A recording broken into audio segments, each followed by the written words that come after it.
Assalomu alaykum aziz kuzatuvchilar. Bugun biz Legends of Samarkand jamoasi bilan Samarqandning yana bir ma'rivarati hisoblanmish Shohizindaga tashrif buyurdik.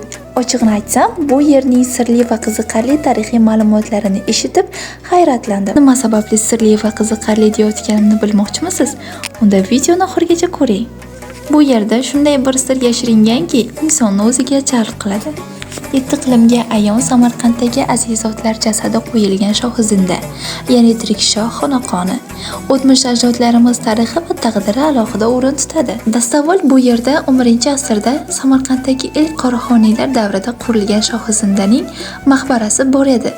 Keyinchalik xuddi shu yerga 1066-yili Tamg'aj Bog'raxon madrasasi qurildi va unga tutash bir qator turkiy majmua yuzaga keldi. 11-12-asrlarda serxasham bezatilgan boshqa maqbaralar vujudga kela boshladi. Arxeologlar ulardan bir nechtasini 14-asr inshootlarining g'arb tomondagi yo'laklaridan qazib topdilar. Ular bezaklari bilan Temur davri maqbaralaridan farq qilgan. O'sha davrda ham Qusam ibn Abbos maqbarasi muqaddas hisoblanib, ziyorat qilingan. Shohizinda majmuasi 11-asrda paydo bo'lgan va bu yerdagi 20 dan ziyod maqbarada 44 lavha bitilgan qabrtoshlardan iborat.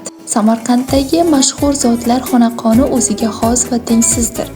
U dovrug'i olamga yoyilgan Misr ehromlari, Toj Mahal, qolaversa 7 mo'jizaning biri desa bo'ladi.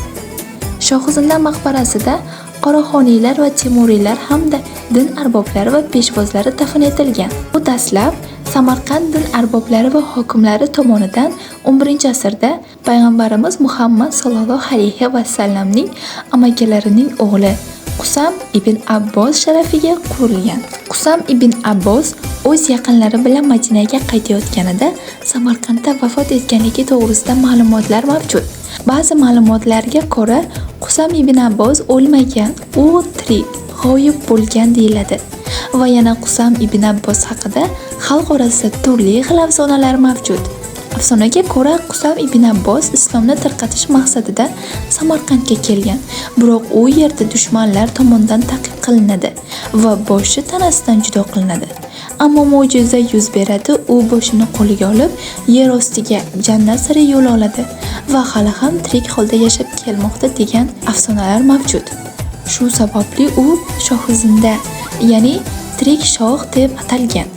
Yana bir rivoyatga ko'ra, Shohizinda hududida sirli buloq bor bo'lib, u o'lmaslikni ato etadi. Qusam ibn Abbos ham aynan shu buloq orqali abadiy hayotga erishgan degan ishonch mavjud. Shohizindaning ko'rki hisoblanmish maqbaralar haqida barcha ma'lumotlarni bilasizmi? Unday bo'lsa, biz sizga yordam beramiz.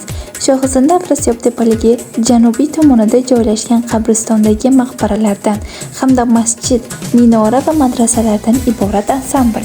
Ansambl bir-biri bilan yo'lak orqali bog'langan 3 guruh binolardan iborat.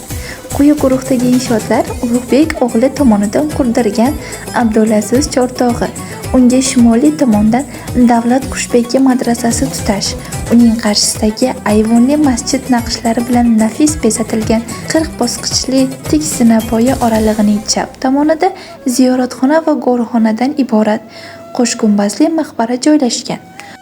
O'rta guruhdagi binolar Amirzoda maqbarasi, Tug'li Tekin maqbarasi, Shirinbegi og'o maqbarasi, uning qarshisida Temurning boshqa singlisi Turkon og'o maqbarasi, Sakkiz qirrali maqbara hamda Ali Nafasiy maqbaralari mavjud.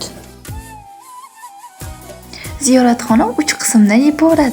Xo'ja Ahmad maqbarasi, Tuman og'o majmuasi hamda 2 nomsiz maqbara kiraverish devorigina saqlangan.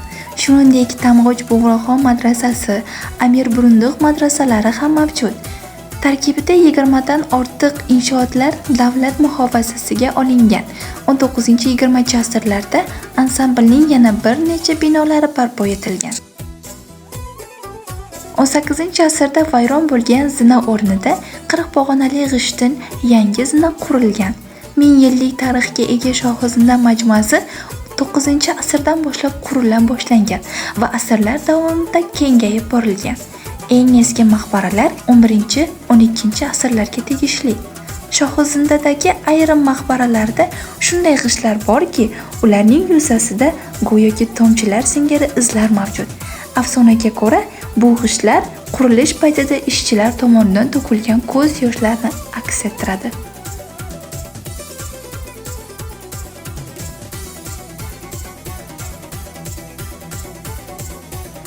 Yer yuzining sayqali hisoblanmish Samarqand va uning tarixiga boy obidalari haqida yanada ko'proq ma'lumotlarni bilishni istasangiz, bizning kanalimizga obuna bo'ling va kuzatib boring.